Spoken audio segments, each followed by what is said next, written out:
Hello BookTube, my name is Darcy, I'm 22 and I'm from Melbourne, and this is my November wrap-up, all the books that I read in the month of November. November was quite a stressful month for me, so I only managed to read 2 books. However, I'm back into the massive swing of reading, so I'm not too worried about how many books I'll be finishing in December. I'm not worried. So the first book that I finished was The Silkworm by Robert Galbraith, aka J.K. Rowling. And this is the second book in the Cormoran Strike series, the first book being The Cuckoo's Calling, which I finished a couple of months ago. And by a couple of months ago, I mean in April.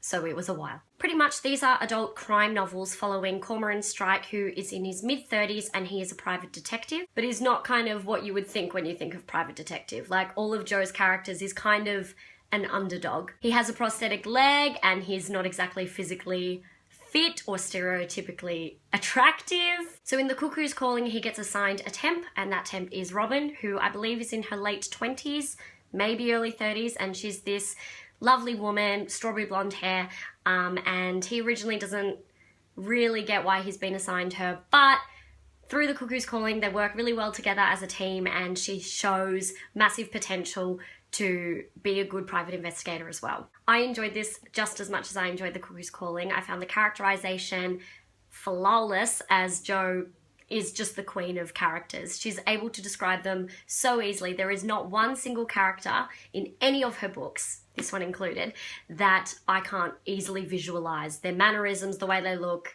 everything. She's just fantastic, and she's hilarious with it too. The way she wrote this particular character called Michael Fancourt in this book, I was laughing out loud. He was awful. I also really love the way Jo describes setting. She paints this perfect picture of London and all the different areas of London that Cormoran visits.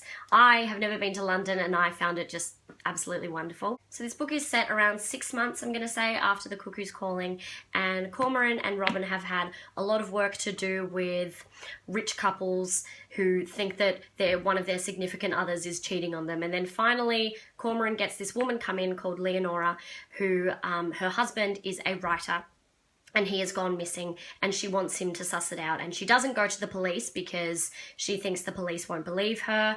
And he ends up taking on her case. He really pities her, but kind of really adores her at the same time. This isn't spoiling anything, I promise, but Cormoran ends up finding that her husband has actually been murdered. He finds the body.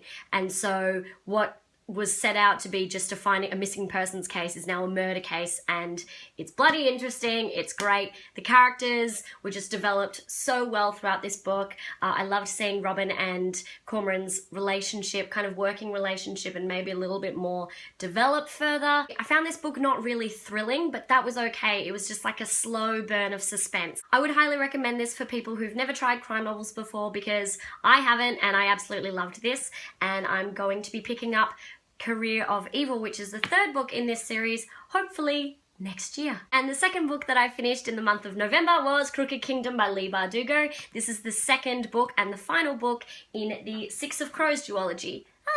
I'm sure you've probably heard of what Six of Crows is about. For those of you who don't know, 6 late teenagers, all outcasts, all interesting in their own way, multiple perspectives. It's like a high story set in a different world involving, supernatural abilities. It's awesome. It's really, really fantastic, and I couldn't praise this highly enough. I thought then this book came around, and my goodness, this was absolutely fantastic. I thought I loved the characters in the first book, and we still have the exact same characters in this book, but Leigh just took it further. Their character development was outstanding. Oh my goodness. And finally we got Wylan's perspective in this book, which was just absolutely delicious. Wylan is just such a squish. I didn't really think much of him in Six of Crows, but in this book he became less two-dimensional, and it was just glorious. I know I've said this before and I haven't come through with the goods, but I definitely will be making a discussion video for this book because I cannot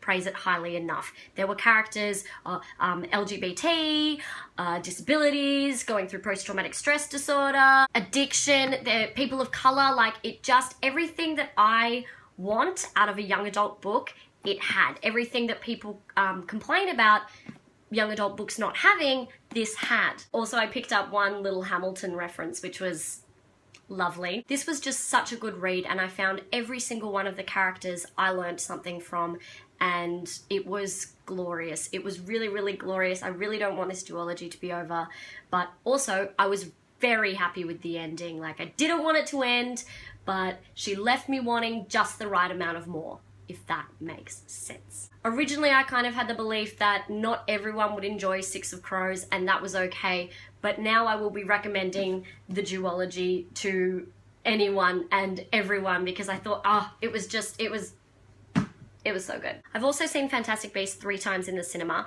so there will be a discussion video on that probably within the next week. I kind of want to buy the screenplay first and read it so that I just have this bulk of knowledge, but I have so many things to discuss from it. Mainly, I completely adored every second of it. That's kind of my main thing. That's all from me today. Thank you so much for watching. If you have read Crooked Kingdom or The Silkworm, please let me know, because I'd love to discuss the books with you down in the comments. Please also let me know a lovely book that you read in the month of November, and have a lovely day.